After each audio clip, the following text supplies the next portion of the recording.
Visa और passport में अंतर होता है। अगर आप भारत छोड़ के जाना चाहते हैं तो आपको क्या लेना पड़ेगा? पासपोर्ट। और दूसरे देश में जाना चाहते हैं तो आपको क्या लेना पड़ेगा? वीजा। तो देश छोड़ने के लिए क्या चाहिए? पासपोर्ट चाहिए। क्या चाहिए? पासपोर्ट। और दूसरे देश में जाने के लिए वीजा। ये दो चीजों का होना जरूरी है, अदरवाइज में आप देश नहीं छोड़ पाएंगे। जैसे पासपोर्ट एक प्रकार का बुक होता है, आप देखे होंगे पासबुक टाइप का होता है। पासपोर्ट बनवाने से पहले आपकी गहन जांच होती है कि आप भारत के नागरिक हैं कि नहीं। तो इसके लिए आधार कार्ड लेगा, आपका जन्म को एक डेट ऑफ बर्थ के प्रूफ के लिए आपका कुछ लेगा, जैसे मैट्रिक का सर्टिफिकेट, और एक रेसिडेंस के लिए ले लेगा, आपका आधार कार्ड ले लेगा या फिर जमीन का कागज या कुछ भी। उसके बाद आप पासपोर्ट जमा करेंगे तो गहन जांच होता है कि आपके ऊपर कोई मुकदमा तो नहीं है। इसके लिए पासपोर्ट ऑफिस में जब आपका डॉक्यूमेंट जांच हो जाता है तो एक उसी डॉक्यूमेंट की कॉपी आपके लोकल थाना को दे दिया जाता है। वो जांच करता है कि आपके ऊपर कोई बड़ा मुकदमा तो नहीं है, आप पासपोर्ट बनवा के भागना तो नहीं चाह रहे हैं। इसीलिए हम लोग पहले ही पासपोर्ट बनवा लिए। समझ में गया? जैसे अभी आप लोग पे कोई मुकदमा है, आप लोग अभी पासपोर्ट बनवा लेंगे तो कोई दिक्कत नहीं होगा। बन गया? हाँ, बन सकता है। 18 साल से ऊपर रहना चाहिए। हाँ, पासपोर्ट की वैलिडिटी 10 साल होती है। हाँ, एक बार 10 साल बाद रिन्यूअल कराइएगा। 1-2 महीना लगा देता है बनने में। तो हमारे घर भर में सब लोग का पासपोर्ट बनवा के रखे। अगर आपको विदेश जाना होगा तो रख सकते हैं। तो भारत छोड़ने के लिए क्या चाहिए? पासपोर्ट। एयरपोर्ट पे जाइएगा ना तो सबसे पहले देखेगा इंटरनेशनल एयरपोर्ट पे इमिग्रेशन बोलते हैं उसे। उस वाले 3 घंटा पहले जाना पड़ता है जहाज में, उसमें बड़ी टाइम लगता है। जैसे आपको पटना से दिल्ली जाना है, कोई दिक्कत नहीं है, जहाज में सिक्योरिटी जांच कराओ, जहाज में चल जाओ। लेकिन विदेश जाना है ना तो इमिग्रेशन काउंटर पे जाना पड़ेगा। बड़ी बड़ी झमेला होता है, बाप रे बाप। 3-3, 4-4 घंटा लगा देते हैं। तो पहला तो आपको अपना देश छोड़ना है तो क्या करना पड़ेगा? पासपोर्ट। आपके पास पासपोर्ट है तो पासपोर्ट किसने बना के दिया है? आपका देश। पासपोर्ट बनवाना कोई बहुत बड़ा चीज नहीं होता है। डॉक्यूमेंट जमा कर देके चल जाइए, वहां पासपोर्ट बन जाएगा। आप लोग, आपका मन किया जाके जापान घूमने तो आप पासपोर्ट रखे हैं, जापान उतर जाइएगा जहाज से। जापान उतरते मार मारेगा, बड़ी मार, भाग यहाँ से भाग। तो उसके लिए आपको जापान से पहले पूछना पड़ेगा, मे आई कमिंग सर? तो उसी को कहा जाता है वीजा। क्या कहा जाता है? वीजा। अब अगर आपको जापान जाना है ना तो जापान का एक अधिकारी दिल्ली में बैठा होगा जिसे राजदूत कहा जाएगा, एम्बेसडर या राजदूत। तो उस राजदूत के ऑफिस में आप खुद तो नहीं जाएंगे, उसके एजेंट होते हैं या एक लोअर लेवल का ऑफिसर होता है।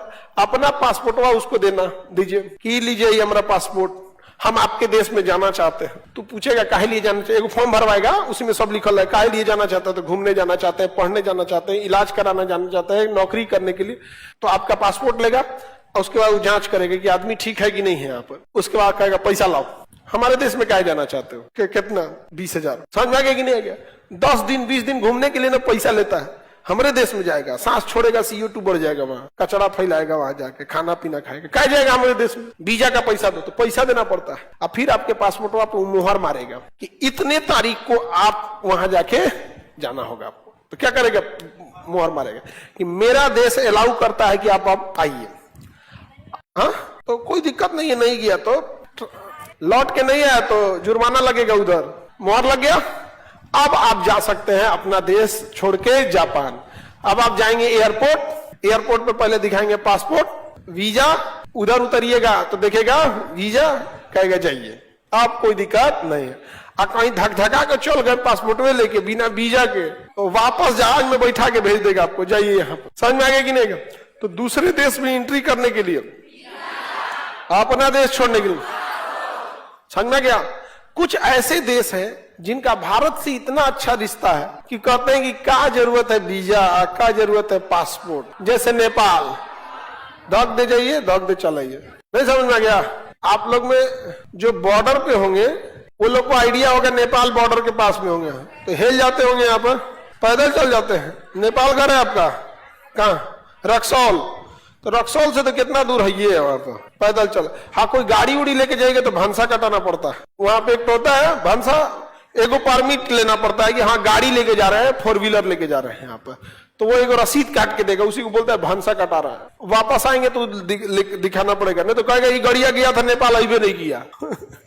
तो वही रसीद, परमिट बोलिए, नेपाली भाषा भंसा कटा लीजिए, उसको भंसा बोलता है नेपाली है। एक्चुअल वो परमिट कि आप गाड़ी लेके जा रहे हैं, रिकॉर्ड रहना चाहिए गाड़ी उधर गई है, वापस आ रही है कि नहीं आ रही है। रक्सौल हो गया, सीतामढ़ी के आगे वाला एरिया हो गया, समझ में आ गया कि नहीं?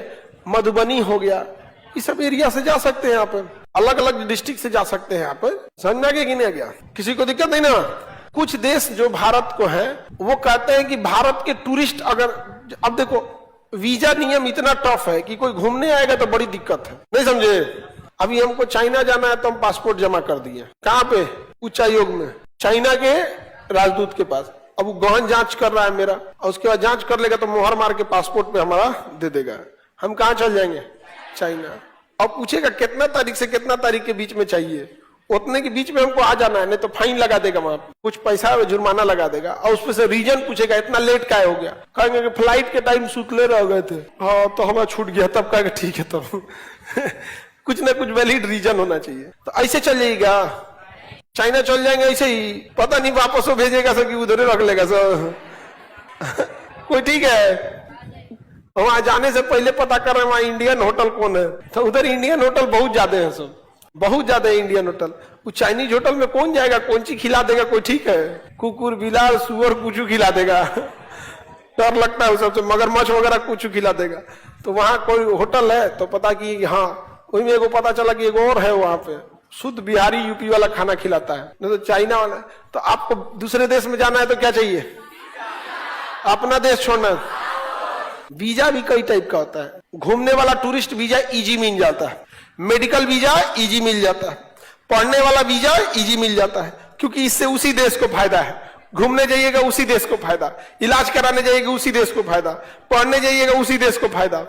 लेकिन वर्किंग वीजा बड़ी मेहनत मुश्किल से मिलता है, जल्दी वर्किंग वीजा मिलता ही नहीं है कि आप आके वहां काम कीजिए। वर्किंग वीजा मिलना बहुत मुश्किल होता है। वर्किंग वीजा मिल गया तो टेंशन खत्म, जाके वहां आप काम कीजिए। भारत से बहुत सारे लोग विदेश में जाके काम कर रहे होते हैं, बड़ा मुश्किल से काम करते हैं, बहुत मेहनत से पैसा भेज रहे होते हैं, यहाँ लेके भले उड़ा देते हैं।